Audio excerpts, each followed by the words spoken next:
Hey there YouTube, I'm Jax Colin. This is really going to be kind of a strange freeform video. I'm not 100% sure even what I want to focus on. I was planning on getting something together on how the truly free market would relate to an anarchistic society. And this is, from my newer dabblings in the philosophy of Mr. Molyneux and others too, other people who are speaking about the free market and how the free market could not only replace the state in a more efficient manner to do the jobs that we associate with the state, but also the truly free market would naturally disperse wealth more evenly across the populace. In addition to these modern philosophers who are speaking about how anarchism could realistically exist in society, I have a paper here by Mr. Kropotkin on expropriation. Now he feels, from what that's the thing, he doesn't necessarily state it, but from what I'm gathering from this paper is that he feels that when the revolution comes, and he's talking in here about how it will come soon, and I guess he was right, because it did.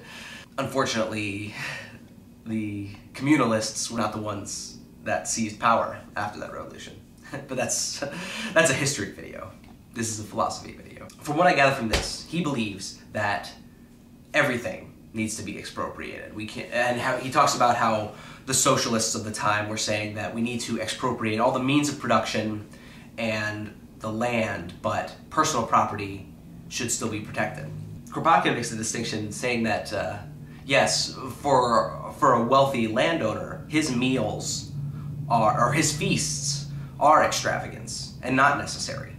But for the worker, for the guy who's working in the factory, his food should be seen just as much of a means of production as the hammer that he uses and the anvil, because it's fueling him.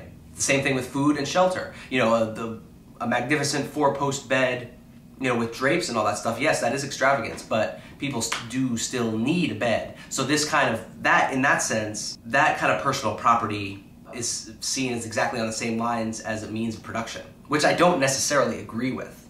I mean, I wish he clarified his point a little more. It's kind of done through metaphors in these examples. So I'm not sure if that's exactly what he was saying, but I think so.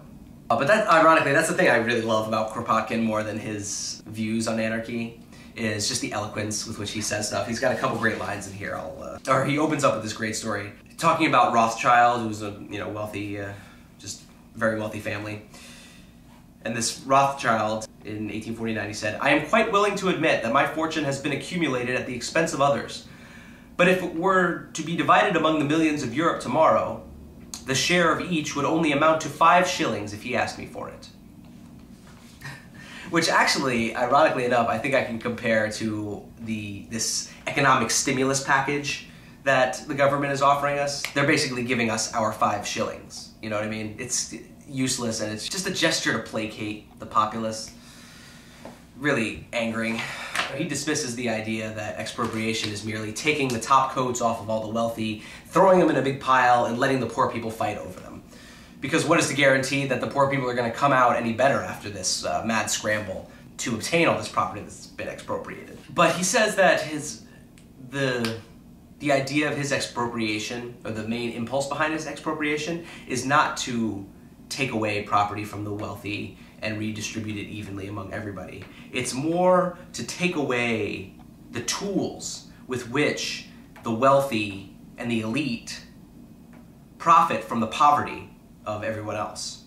And this can be seen still today, how these really wealthy organizations profit from the poverty of the middle and lower class. They're not profiting necessarily, well, they are profiting from the money that these people are contributing, but they're also profiting from the fact that people can't afford things.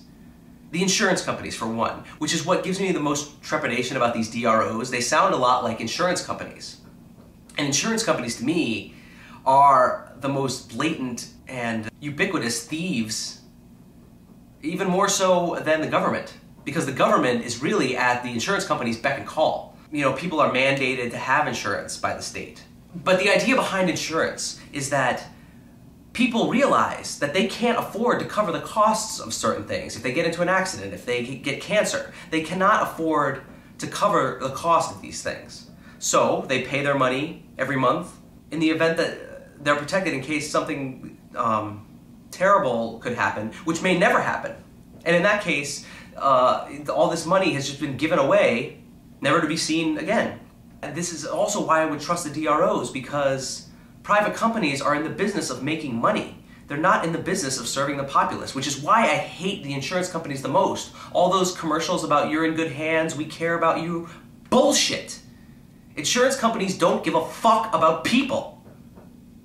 They will just, all they will do is they'll take your money every month, and then when you need a favor from them, they're gonna fight tooth and nail not to give you a penny. This is one example of how the elites profit from the poverty of the populace at large. Because they couldn't afford to pay for these things out of their own pocket. They need this insurance. And the other one is credit cards. The other huge one is credit cards. I mean, I'm in a vast amount of debt myself. Not from credit cards, from my student loans. And I always thought it was funny. It's like, well, once I graduated from college, it was like, all right, well, welcome to the real world. You are in an insurmountable debt. Good luck trying to keep your head above water.